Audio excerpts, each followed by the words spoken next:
Hey everybody, welcome. This is Investing in Cannabis. I'm your host, Brandon David.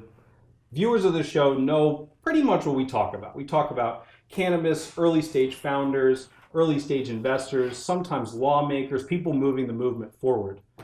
When I started the program, I would have never thought for 1 second that we would have anyone from law enforcement on our program. But as awesome as this industry is, I have been proved wrong once again. And today we are incredibly lucky and grateful to have the current sheriff and maybe soon to be re-elected sheriff, Ross Mirkarimi. Did I say that right? You did. Thank I you. did. Yes. One for me. Good job. One Yes. for me. Absolutely. How are you? Thank you so much for being here. My pleasure. Thank you. Yeah, Yes. nice to Yes. meet you Yes. and sitting down with me. You as well. So the first fact that I heard about you is that there are 58 elected sheriffs in the state of California. 58 counties, 58 sheriffs. That's right. And you're the only one that supports the legalization of cannabis. That's correct. Yes. Why? Why should we legalize cannabis? Well, I've felt this way for decades. Uh-huh. And when I was a supervisor, a city councilman before I was elected sheriff, I actually wrote the law on behalf of San Francisco that decriminalized and legitimized the entire medical cannabis dispensary. And that was over 10 years ago. And that 88-page law became the template for many counties in California and over a dozen states in the United States.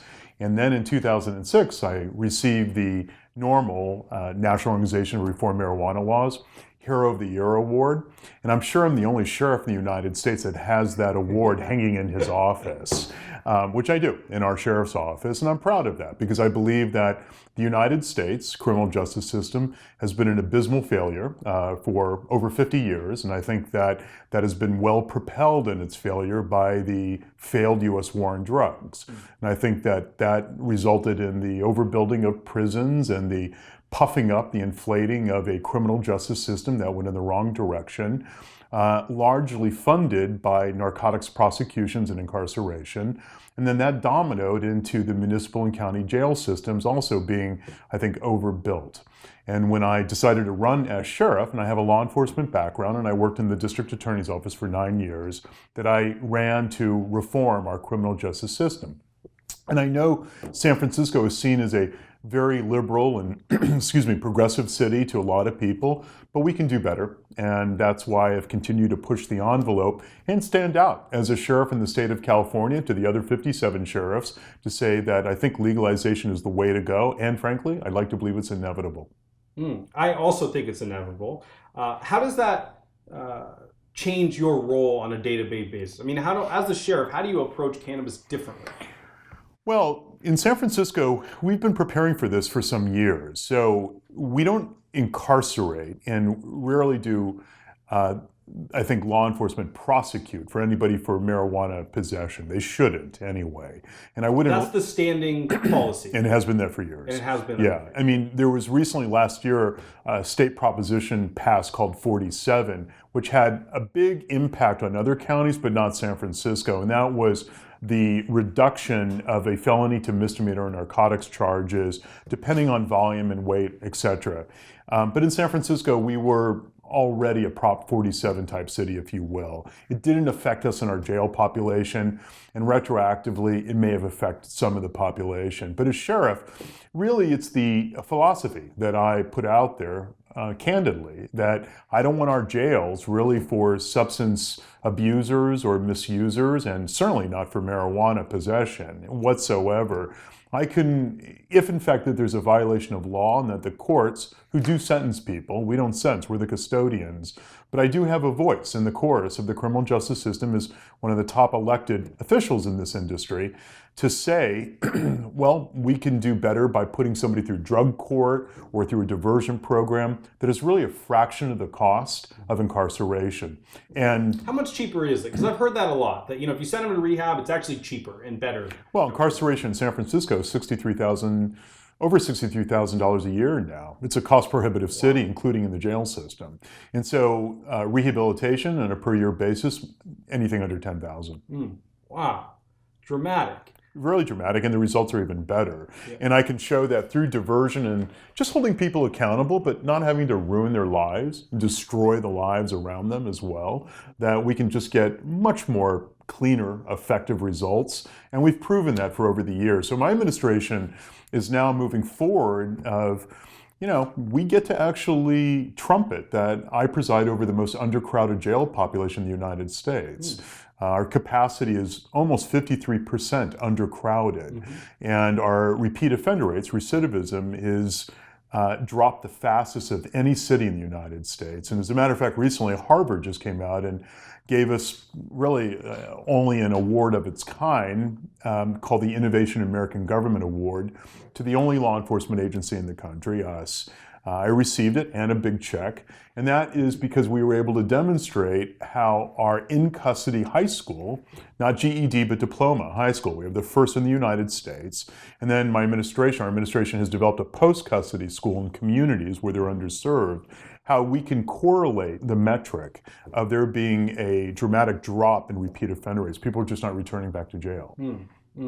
And I guess when people say here that you're pro-cannabis, right? I guess the question becomes, where do you make the distinction between cannabis and other potentially harder drugs, right? So I know that you're pro-cannabis, right? But on the streets, right, if you're not prosecuting someone that has a possession of cannabis, are you then prosecuting someone that has possession of a small amount of other? Well, that's up to the district attorney and it's up to the courts. But again, I insert my voice in this, that if somebody is selling, which is different than using, right? And sometimes it's a combination thereof. But across all borders of users on narcotics, then I think that that's a public health response. Maybe public safety and criminal justice has a role, but the reflex has been wrong for decades.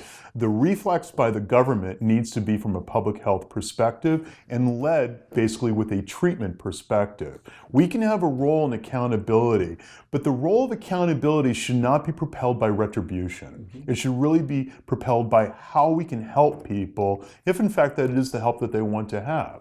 Now, if you're selling, and if you're selling to, vulnerable populations like children, youngsters or whomever, and it's not within our regulations, like medical cannabis, for example, then that, is a violation of law, and that will be processed accordingly. But really, one of the, leading motivations is, going back many years, is that marijuana, cannabis, should not be a class 1 violation. And in the eyes of the feds, that is a grave injustice that has just destroyed so many tens of thousands of lives over the last 40, 50 years, and that needs to be corrected.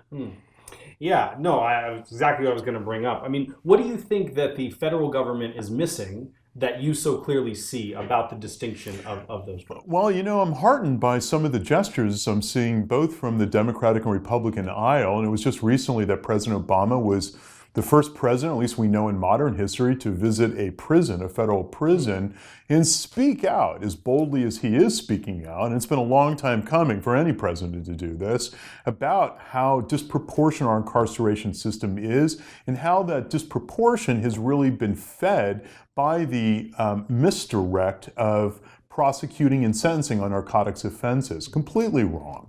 So as a municipal law enforcement official, then I stand with them in calling attention to just how backwards our laws have been, and we should be pushing from the bookends of both the federal side and from the local side. But what I fear is that Congress moves way too slow, and that in this country, opinions and attitudes are hardened, by, I think, the years of just bias. But I like to hear both the Libertarian and the Republican and the Democrat and the sort of independent coming together and saying it just hasn't been working, so reform is necessary. That gives me hope. Yeah, but I've heard that story before, right? I mean, what's to say that the reform will come these days just because we've acknowledged it? I mean, that's happened in the past. Don't be lulled by that. And so I agree with you. However, though, I don't think you've seen this convergence before. I haven't politically, but it's so easy to derail that with something else. So you continue to push from the grassroots level. I'm a grassroots kind of guy. I even think there's a few dispensaries named Grassroots. But I think that that's the way to kind of advance it. And I think that the state and federal government will have to, catch up to us. Really, change happens on the local level. I've loved being a local legislator and a local law enforcement elected official. We really do make the greatest impact. State and federal change is so slow. And of all the organs of American government, the criminal justice system is the most inflexible. And that's why it's so important to really get into the trenches, roll up your sleeves, and do the kind of reforms that, hell, we're doing. I mean, I'm the first sheriff in the United States to drop the visiting age from 18 to 16. No prison and no jail has done this. And my deputy unions are suing me over it, but that's cool, I'll win. And that is because I believe that not only we've made a direct impact on the population that's in our custody, that I'm taking the bet to the next generation and working on the population of children of incarcerated parents.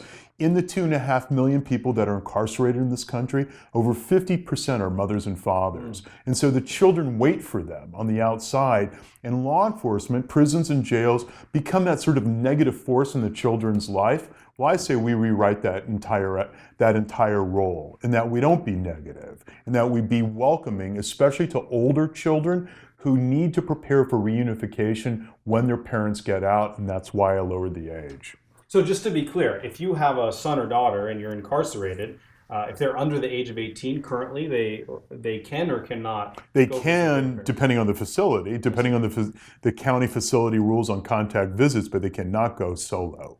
And so for them to go solo, and when you're in your adolescence, you begin to become more independent. What if they were a single parent to begin with? Well, there you go. Yeah. And then I think, they should have that latitude. I want them to feel that latitude and hopefully that instinct that they would follow up on to want to pursue a relationship with their parent and vice versa.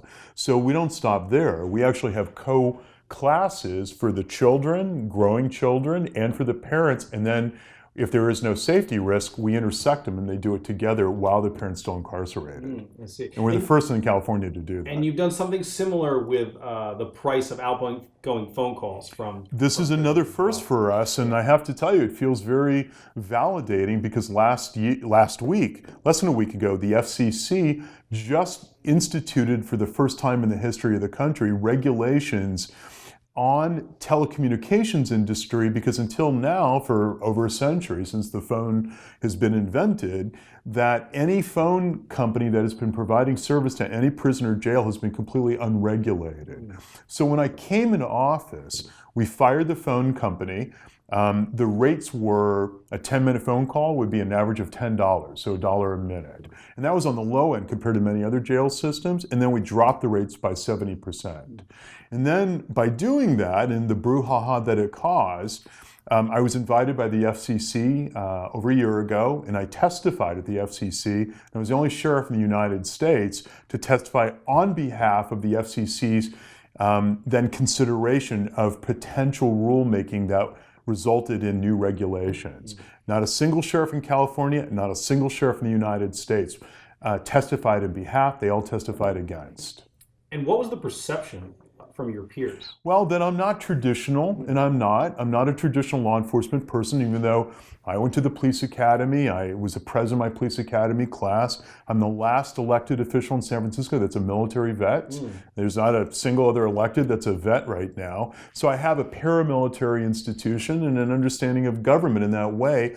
But I'm left of center, and as a progressive, I really believe that the criminal justice system, more than really any of the American sort of limbs, government limbs, really, needs this, insertion of thought to really help reform, because we've gone through a century of failure, in the system. And so I don't yield my ground, but I do my best in trying to be pragmatic and collegial and collaborative and work with and talk with and listen, to my colleagues. But there's some, good old boys and good old girls, who are sheriffs who, I think they're lightening up. It's not about just the old adage, lock them up and throw away the key. I think they get that, But what they need to institute beyond just getting it is the real substantive kind of programming that hones in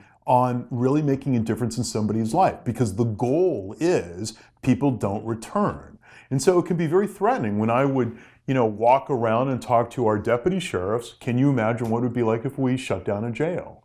Do you know how intimidating that discussion is when generations have actually co-depended on the thriving incarceration industry? Yeah. And so to be a family business. It's a family business. Yeah. It is. And I don't say that sarcastically or cynically, but to sort of unhook that from that expectation, that's a transition. It's like the peace dividend of when Bill Clinton in the mid-90s was president, he was shutting down military bases, and the communities who for half a century, maybe more, their whole economy was dependent on that municipal military base. When you shut down the military base, the convulsions that reverberated in the cities that were around those bases, because their whole economy was based on that, what were they to do? Mm-hmm. So a conversion or peace industry needs to arc over into the thinking of what would happen if we start shutting down prisons and jails. Yeah, I have a similar example. I have a very close friend, and his family is in the meat distribution business. A big customer of theirs are public jails, right? And so obviously the more prisoners there are, the bigger that order becomes, right? And you see that sort of conflict of interest there repeatedly, I think, over and over again, like you just described. And what's a dangerous trend about that is the privatization of prisons, because the privatization of prisons is a per head count that really yields quite a sum on the very inmate, the prisoner, that then the private industry is able then to bring in. Sure. And that is not being discussed well enough, I think, in this country. Just like it's not being discussed well enough about the immigrants, the migrants that are coming over our southern border, and then the private camps that are being set up in southern United States that administers to these, to what people call undocumented. I want to get back to perception a little bit. So that's something that we talk a lot about on this show. Starting to debunk the stereotypes of the classic stoner who sits on the couch and eats too much and all those things. Because I'm a productive member of society. My team is a productive member of society, right? Anybody that smokes cannabis isn't necessarily a drain on society, right? And I wonder, among your peers coming out as pro-cannabis, right?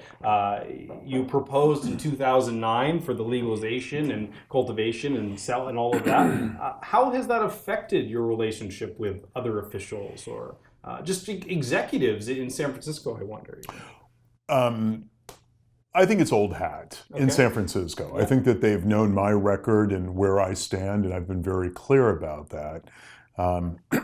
25 years ago, I actually was in Germany, and I was apprenticing with the Green Party, who just rose to power and some sharing of power in Germany, and then I came back to the United States to start the Green Party in California. Mm-hmm. So my politics are informed, I think, by alternative responses to the mainstream. And then I think in the 80s and early 90s, when I was coming of age and cutting my teeth on political activism, it was against what I thought was a one party with two right wing kind of reality in this country. And the Greens and a third party were kind of a response to it.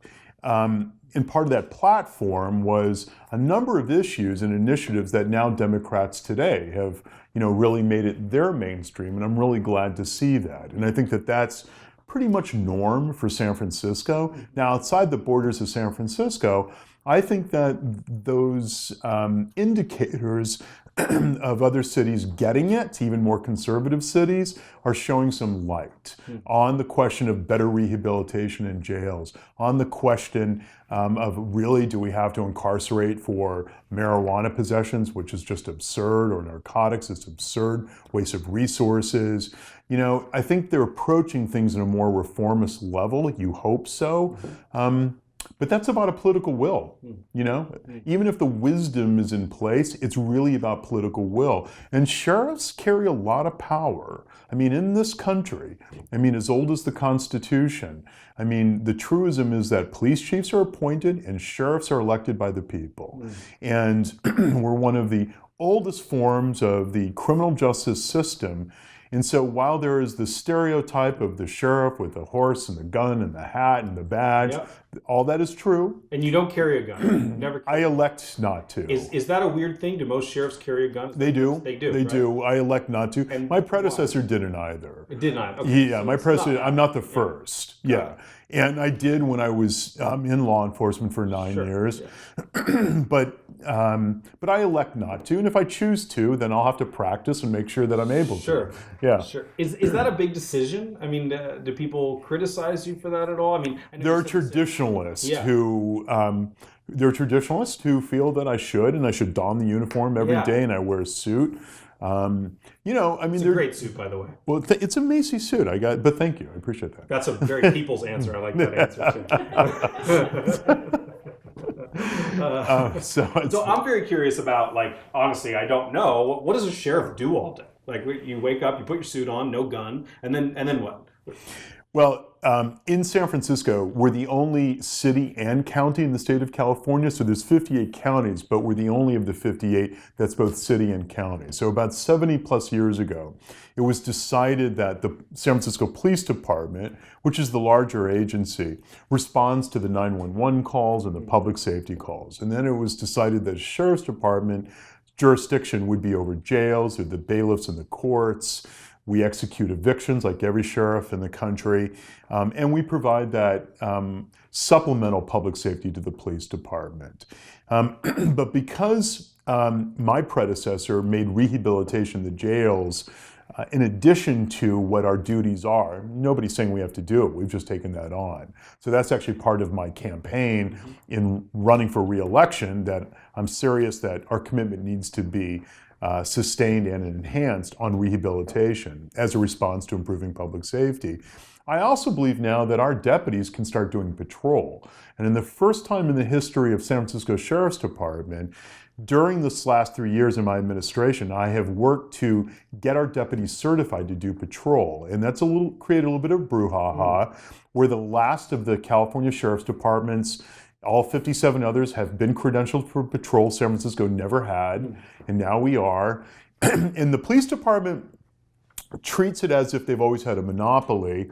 And for my days as a local legislator on the Board of Supervisors, I believe that that was always a myopic view, and that a proper city government, a mayor and others, should sit back and look at all the assets, public assets that they have, and how they can improve public safety. So, bottom line is, if people feel unsafe on Muni, on our Muni transit system, we'll ride Muni.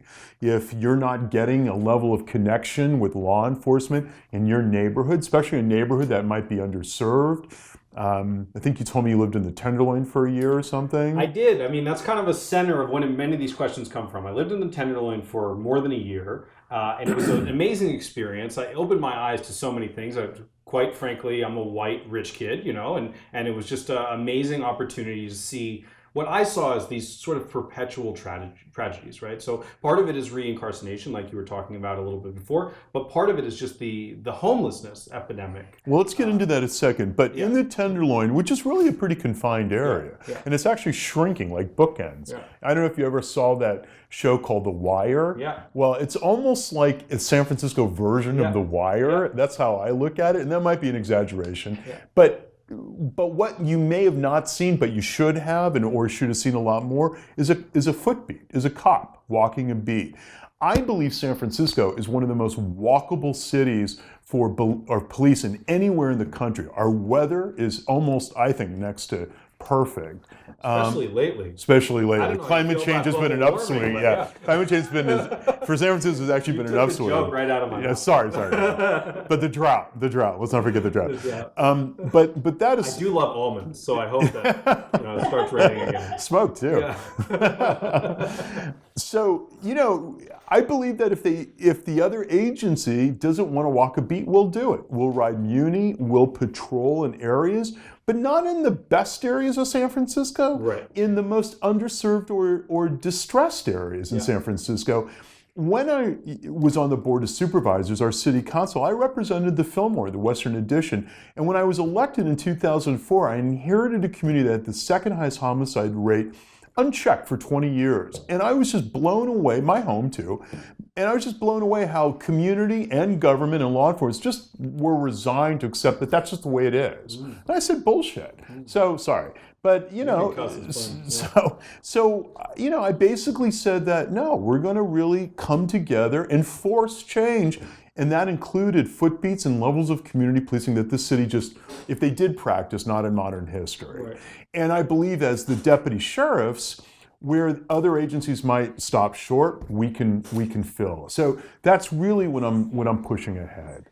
It seems like there's a little bit of discrepancy because when I lived in the Tenderloin, there was never enough cops around. Right? I don't know if that's a bad word to use, cops. Policemen around at any given time. Law enforcement, sure. Law enforcement, sure. And then if you go to a music festival, you go to Outside Lands, it's covered with them. Do you know why? Yeah, no, I don't know why. Let me tell you why. Tell me, yeah.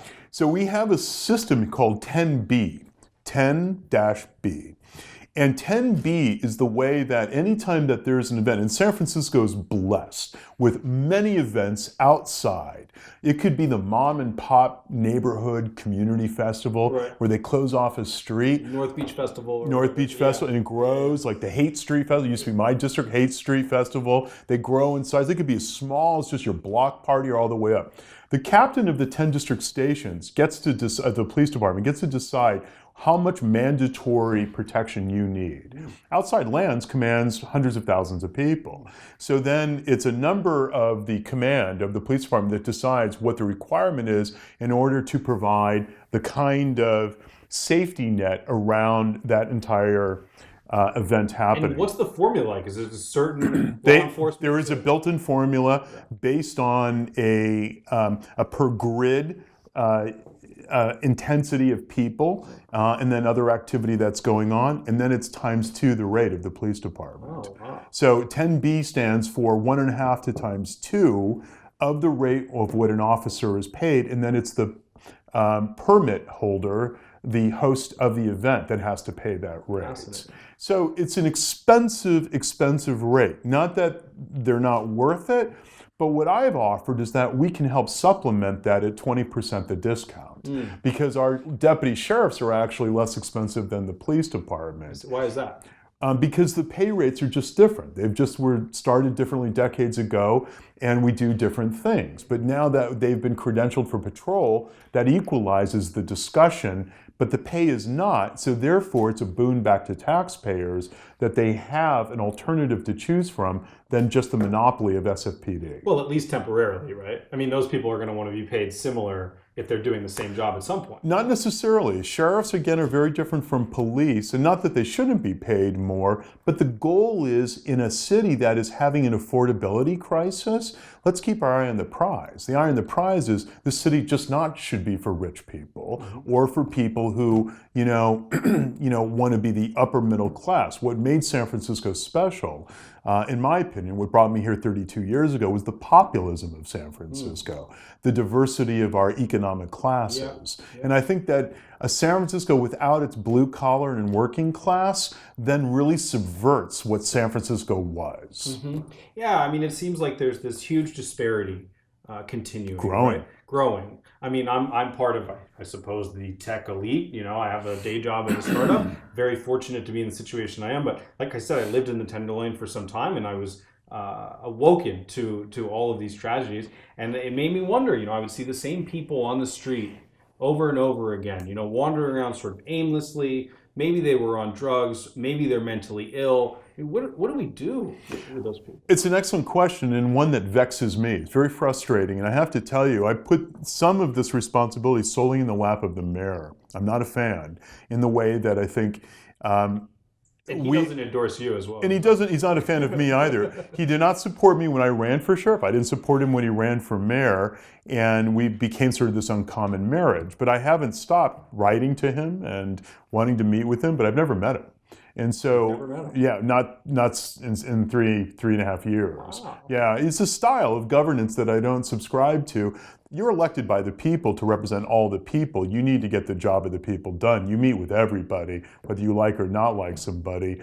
Being petty or cherry picking who you want to affiliate with in government is a bad style in any government. And have you made ample attempts to contact him? Or Even it's sort of, perfume letters. Yeah, I mean, I'm half kidding. But yes, absolutely. And it's not the point. The job still gets done. Yeah. The job still very much gets done, but it's a style in where San Francisco is changing. So what we just talked about of a city, becoming, less inclusive and cost prohibitive, you don't want that to permeate in the style of City Hall. City Hall should be the great equalizer. Whether I'm rich or poor is not the point. The point is that you make this an opportunity, a place of opportunity for all. And I know that that's probably what the intention was when he was talking about bringing in the tech company and all that, and he was correct on that. But with all that prosperity, not all boats are lifted with the new economic wave. And so the consequences are not being well understood. And some of that is conspicuously, you see people everywhere that are homeless in San Francisco, more than I've ever seen in 30 plus years, and people suffering with mental illness. So what has happened in the last few years is our go-to hospital, San Francisco General Hospital, it's our county hospital.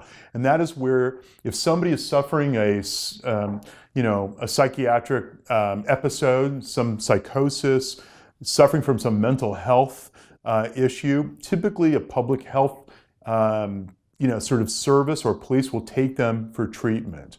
Well, they've shrunk the beds by 70% in SF General. So they bypass the treatment in SF General, and now they just come into our jail. And that's dangerous because it's more expensive, but it's also it's really a paradigm shift.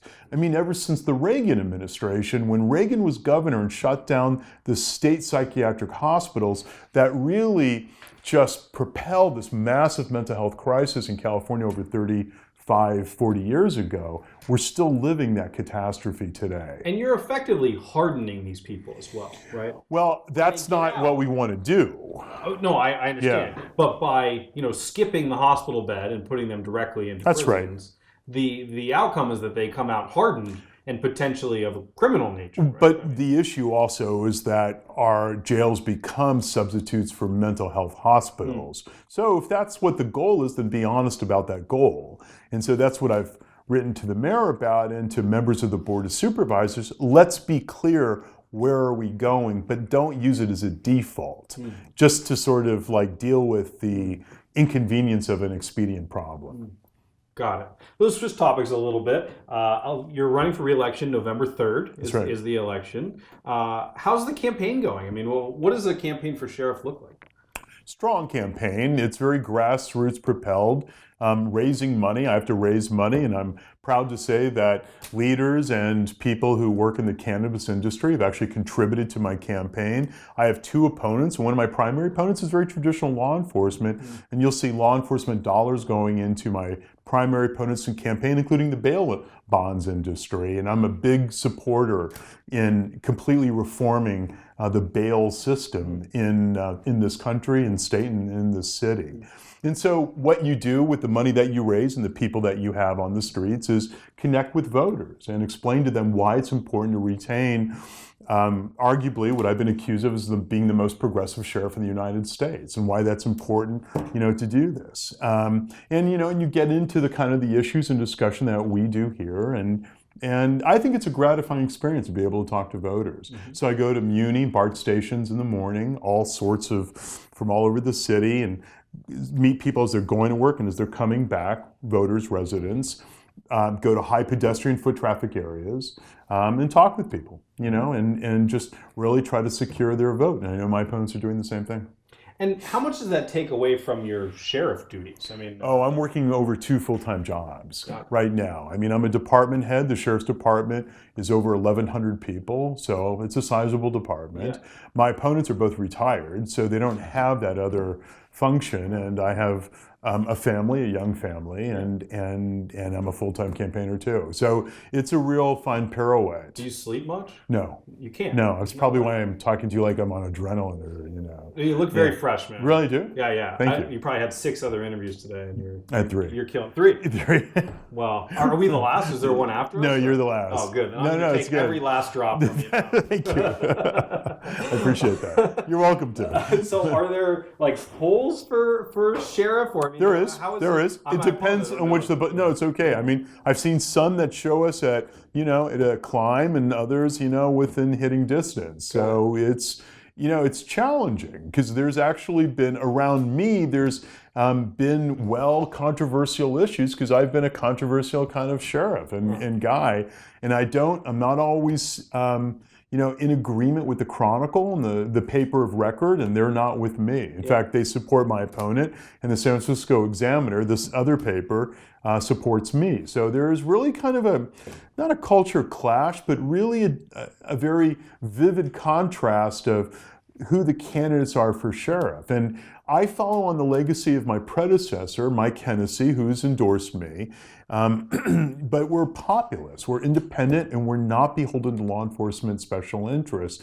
And that kind of bothers people. They think that the deputy unions should get to decide who they want as sheriff, and we completely disagree. Mm-hmm.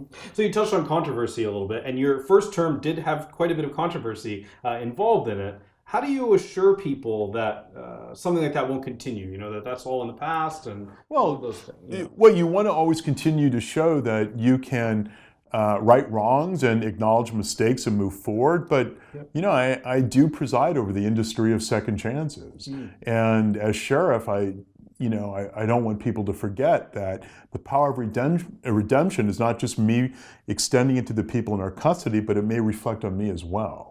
And that I won't shy away from the mission objective of why I was elected, and I haven't. And I think we've well delivered on what it means to be an innovative sheriff, improve public safety, and just really keep us moving forward. And that's what I'm running on. But of course, there will be, as I would expect, my political opponents or detractors to try to capitalize on whatever they want to capitalize on. And then that becomes part of the contest.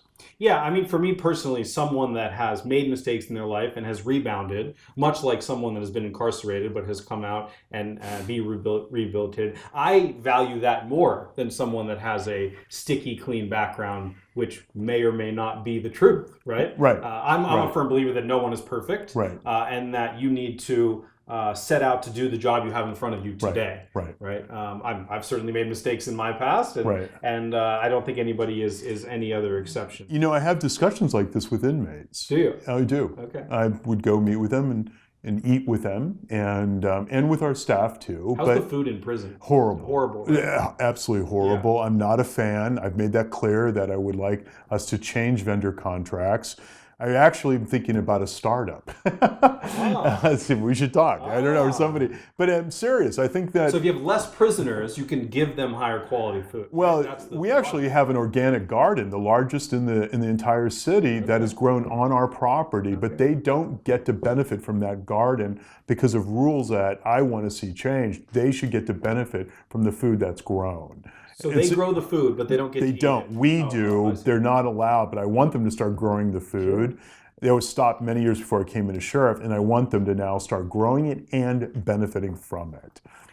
What else do they do? Do they have work programs? I mean, Oh, we do. I mean, we have our high school, which accommodates about 50% of the population, of men and women. Mm-hmm. There are many programs that are designed for the reasons and to the demography of who you are. So, for example, if you're a military vet that has seen combat or not seen combat, but you've run afoul of the criminal justice system, you're incarcerated, we have a specialized areas for vets, deal with PTSD and other afflictions that may have helped cause their criminogenic behavior. For people that may have been both victims and perpetrators of violence, we have another area for that. And there is all day and evening, the kind of interactive classes and therapy and programming and restorative justice programs where the perpetrators really need to affirm the wrong that they did with their victims. Yes, we do. You brought up PTSD, which is interesting. There's this pretty standardly held conception that PTSD is great for, or cannabis is great for PTSD.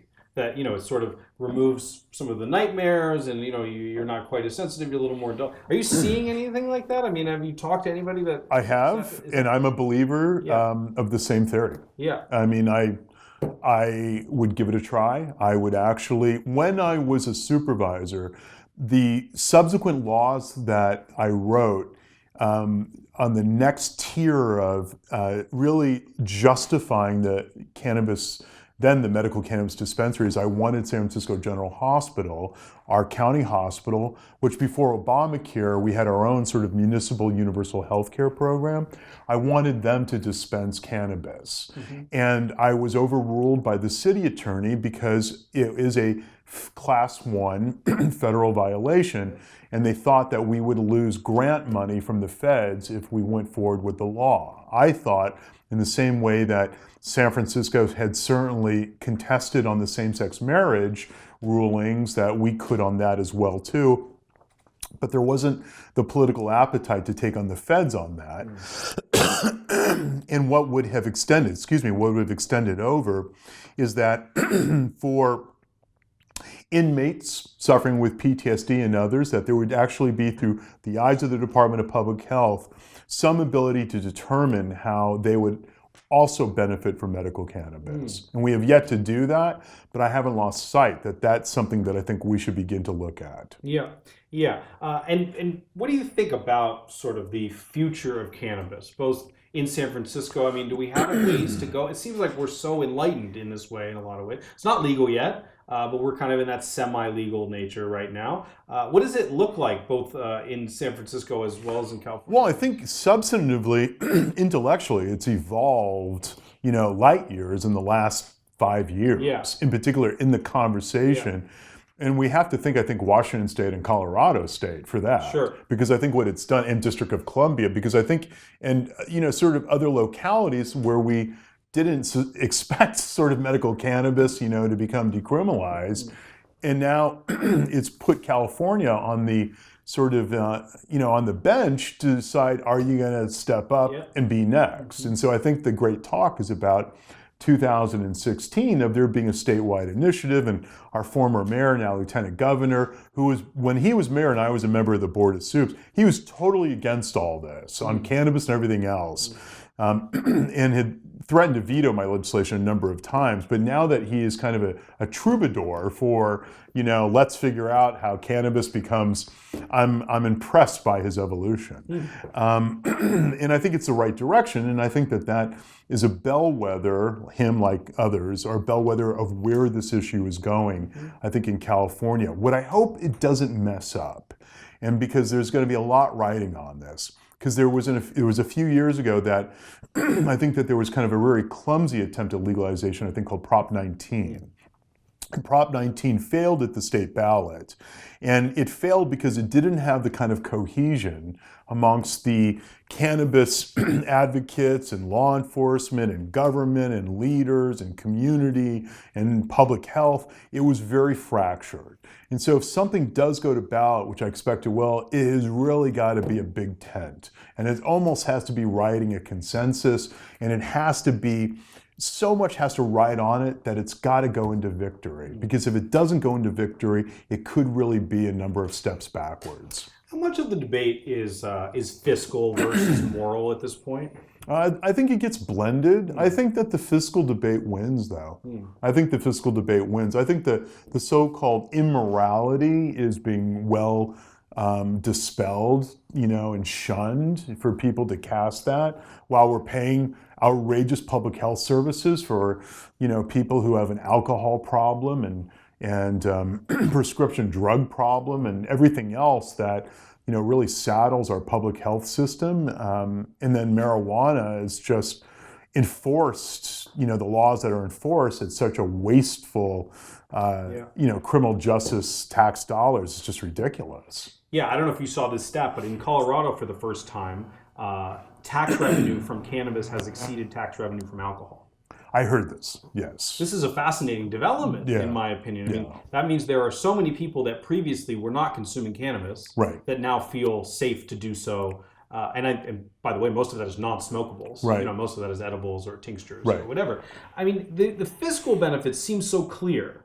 That's why I ask, why is it behind closed doors? Are people still anti-cannabis? Is this a politician's movement? You know, I mean, what? Well, no. I mean, I think there's something a little bit about America in general. I mean, fossil fuels, for example, until really recently, and still to this day, outpaced any kind of alternative or renewable energy movement that was well, embraced by the Europeans and others decades earlier.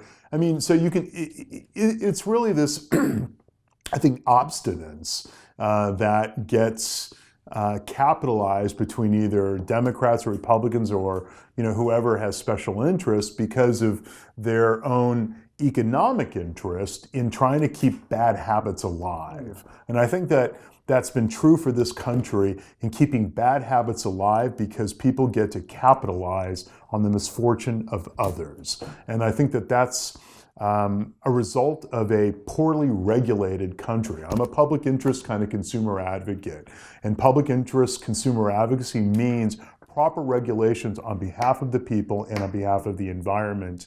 And I just think that that's a movement that has really struggled to be mainstream in this country. And I think if it was more mainstream, we would be advancing these ideals many years ago. Mm-hmm. Yeah, so I know another part of your platform is you're very concerned with gun control. I am. And as am I. Is that a problem here still? I mean, I don't in San see Francisco, guns in no. San Francisco. No, I mean, there was a tragedy that's been well known, and I've been in the eye of the storm, that resulted in the killing of Miss Kate Steinle on Pier 14 in early July, where the defendant, who's undocumented, found a weapon, shot the weapon, and that ended up killing Miss Kate Steinle. And the weapon that the defendant had either found or stolen was actually a gun of a federal agent from the Bureau of Land Management. And there's been a lot of that going on, where there's been lost or stolen weapons from law enforcement because they didn't properly secure their weapons, which I think is a really significant problem. Wow, and yeah. that needs to be reined in a very public way, but it's not. But what happened is when this question about how we facilitate our immigration, local immigration laws, as it intersects with federal expectations, ICE, Immigration Customs and Enforcement, was that the people at Fox News, like Donald Trump and others at the time, were seizing upon this and seizing upon me.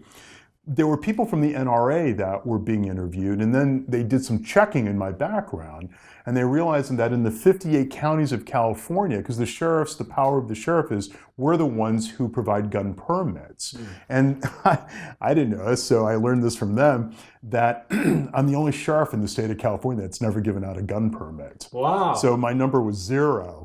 And they were just going crazy. And we got to get rid of this guy. He's never given out. It's called a CCW. And that wasn't a conscious decision. It just never crossed your desk, or how? No, I wouldn't do that as a conscious decision. I'm going to do this. I mean, it's case by case. Yeah. But I have a high bar, and the sheriffs have a discretion of using that bar, that filter. But if you look alphabetically in the way that they did the 58 counties, like, for example, Amador County is a rural county, significantly less people than San Francisco, but they have thousands of permits, and then they kind of go down the list, and then there's San Francisco was 0, and I had the least. So that gave fodder to, we got to get this guy, he's pro-immigrant, and blah, blah, blah, this, and then, of course, he's gun control. Right. So my long answer to your question about gun control, I firmly and strongly believe in gun control. I think San Francisco may be, I don't know if it's necessarily an exception to the norm, but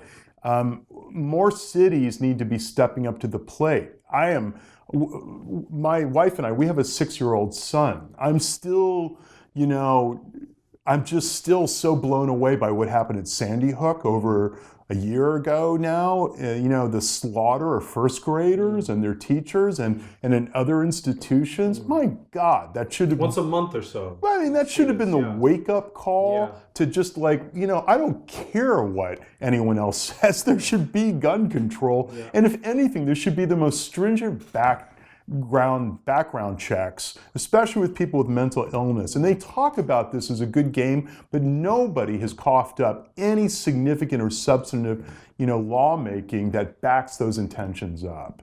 So I'm very outspoken on this issue. And in San Francisco, it's not a big deal to people because it's not a big problem on gun control, though any guns that are out there, they're using the commission of a crime are illegal weapons anyway, because I haven't given any permits out. Right. So unless they're coming over the border from somewhere else, which is, quite likely. Yeah. But it does give us the platform to say that, hey, we're part of law enforcement here, and the public safety has got to be protected. And if it means that we need a greater check on the flagrant, access to guns, let's do it. Yeah. Yeah, so people talk a lot, right? They talk about, gun control, they talk about pro-cannabis, but right. Millennials, we don't vote, right, by and large. And how can we change that? Well, that's what I was going to ask you. Oh, no, I'm asking you. How do we change that? I don't know. I mean, pro-cannabis is a good start, right? Okay, all right. I think that's a pretty good one.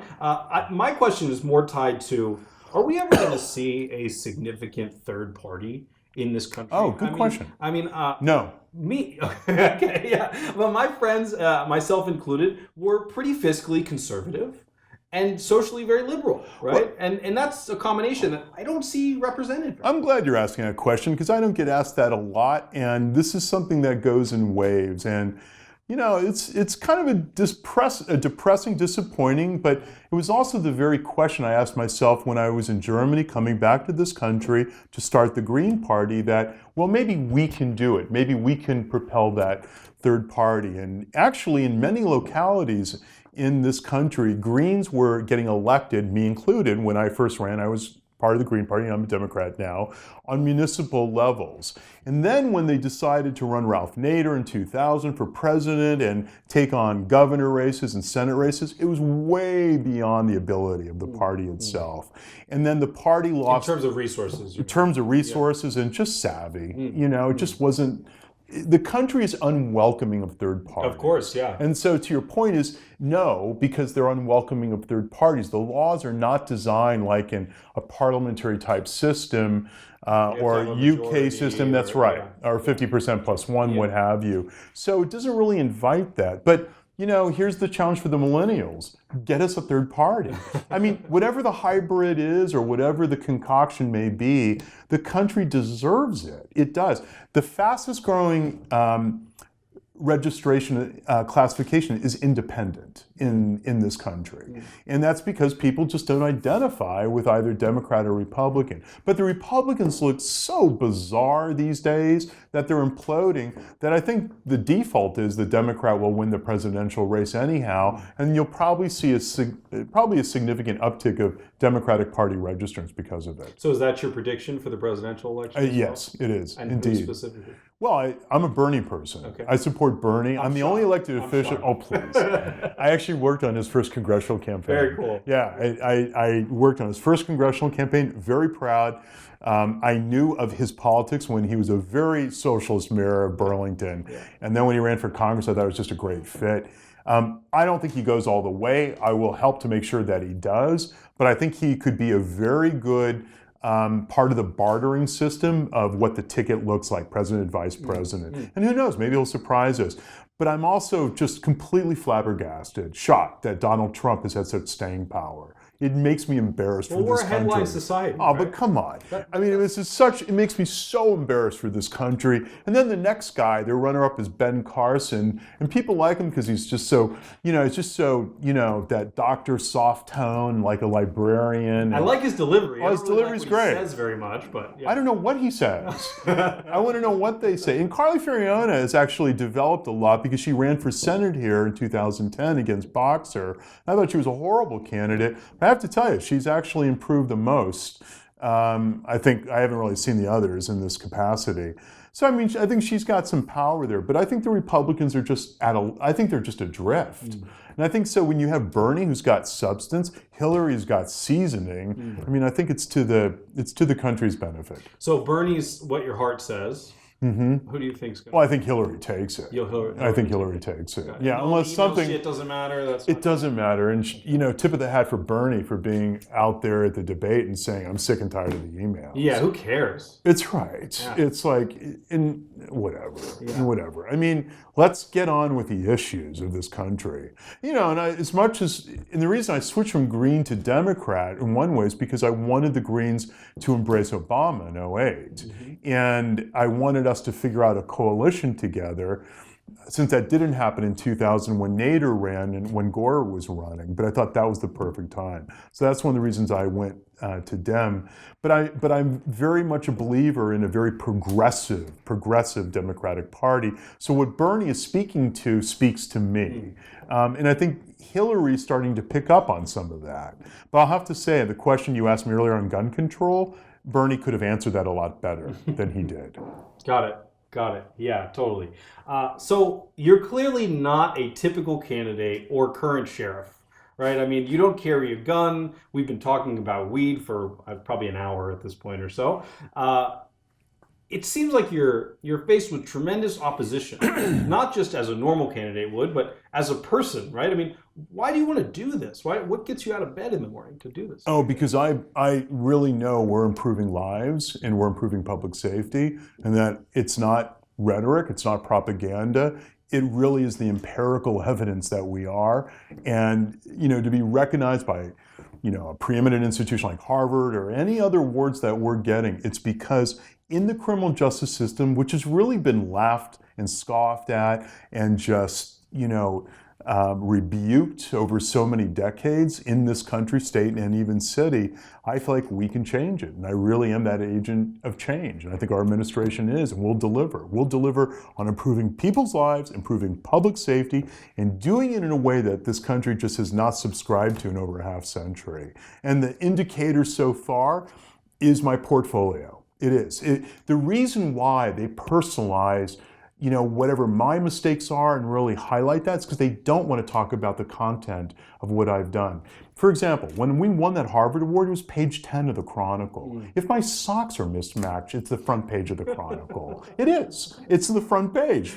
Well, I have some cannabis socks I could give you if you want to mix it up with your socks. That would be above the fold headlines. That would be above the fold headlines. And if those socks were edible, well, I mean. Well said. Well said. Ross, it's been a true pleasure. Thank you so much for being here. Can I give you a website or anything in case people want to? Plug everything. Yeah. Oh, all right. Well, I'm running for re-election. The election is November 3rd, 2015. Yeah. Please tell your friends to vote re-elect Sheriff Ross Mirkarimi. That's me. And if you want, our campaign headquarters is on 24th Street, in the heart of the gentrification war, frankly. It's Mission and 24th. We have less than 7 days now to the election. So come volunteer, get involved. We would love donations. And go to Ross My Sheriff, is that it? rossforsheriff.org. Ross4, sheriff.org. And you can make a donation online and get a hold of us. But we'd love to see you. And I have a Twitter. Twitter is, Thank you, sweetie. Let's see, I have it here, @Ross_Mirkarimi, just like your name. Mirkarimi. Yep. And it's been a pleasure. Thank you. And best of luck to you. Thank you so much. Congratulations on your success. Thank you. Yeah, no, I'm so lucky to talk to really interesting people that want to talk about my favorite subject all the time. And it's very cool. Guys, you heard it right here. Get out there on November 3rd and vote. Whether you vote for Ross, I mean, obviously as a show, we hope you do that. But the important thing here is that local government does matter. I hear so much that, I'm not going to vote because in California, the Democrats always win and it's a wasted vote. Well, yeah, that's for president. But there's real shit that matters on the local level here. And that's why you got to go vote. And you can vote other ways too, right? You can send it in if you want. Vote by mail, yeah. Why can't we vote online? Like, why can't I vote on my phone? Oh, I think that's going to happen. Shit, man. My prediction is for local elections, the precinct ballot voting is probably going to become extinct, and it'll either go to online or vote by mail. Yeah. Yeah, I'm sure it will. I mean, it's kind of crazy because you would get, I'm sure, a huge uptick. Well, if you could vote on the toilet, it'd be. I agree. Or just make it incentivize the voting. Yeah. Just incentivize it. I feel like there's so much. Gamify it. Like we could have like points. That's a good point. Like it's right. It's like coupon. I mean, there's so much voter suppression in this country, especially in people of color communities. communities. Yeah. So, I mean, we really do need to look at that and then do something about it. But in San Francisco, I think people like to believe we're a little more in touch and enlightened, but they're predicting low voter turnout for this election, which worries me. Our mayor, whether you like him or not, I think it's a mistake that he's uncontested in a substantial way. There are some good people that are running, as trying to give a good contest, but I mean, there isn't a well-funded candidate. So I think that for a city like ours, where democracy's been, I think, well showcased for a municipal democracy, it's not happening. Just not happening. So my race is the contested race.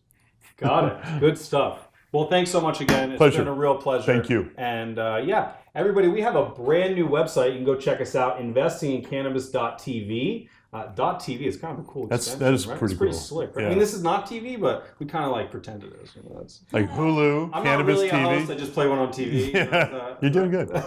Thanks, man. Thanks for watching, guys. I'll see you next time.